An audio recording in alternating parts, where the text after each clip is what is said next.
സംസ്ഥാനത്ത് നിയമസഭാ തിരഞ്ഞെടുപ്പ് ചൂടുയരുന്നു. മന്ത്രിമാരും മുന്നണി നേതാക്കളും അടക്കം കൂടുതൽ സ്ഥാനാർത്ഥികൾ നാമനിർദ്ദേശ പത്രിക സമർപ്പിച്ചു. തിങ്കളാഴ്ചയാണ് നാമനിർദ്ദേശ പത്രിക സമർപ്പിക്കാനുള്ള അവസാന ദിനം.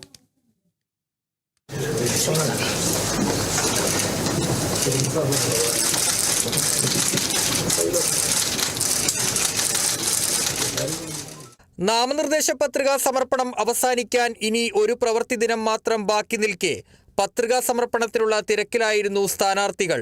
പ്രവർത്തകരുടെ അകമ്പടിയിൽ പ്രകടനമായാണ് പത്രിക സമർപ്പിക്കാൻ സ്ഥാനാർത്ഥികൾ എത്തിയത്.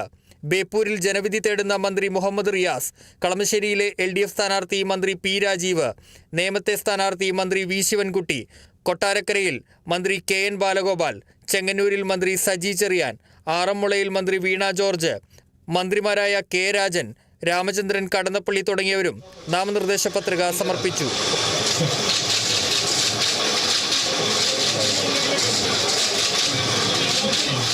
പേരാവൂരിൽ മത്സരിക്കുന്ന KPCC പ്രസിഡന്റ് സണ്ണി ജോസഫ്, നേമത്തെ സ്ഥാനാർത്ഥിയും BJP സംസ്ഥാന അധ്യക്ഷനുമായ രാജീവ് ചന്ദ്രശേഖർ എന്നിവരും പത്രിക നൽകി.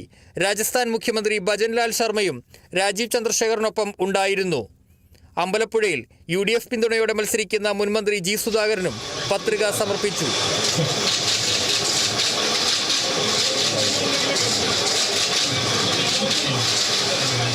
Ramesh Chennithala, K Muraleedharan, V Muraleedharan, KK Shailaja teacher, പേരാമ്പ്രയിലെ LDF സ്ഥാനാർത്ഥി TP രാമകൃഷ്ണൻ തുടങ്ങിയ പ്രമുഖരും പത്രിക നൽകി.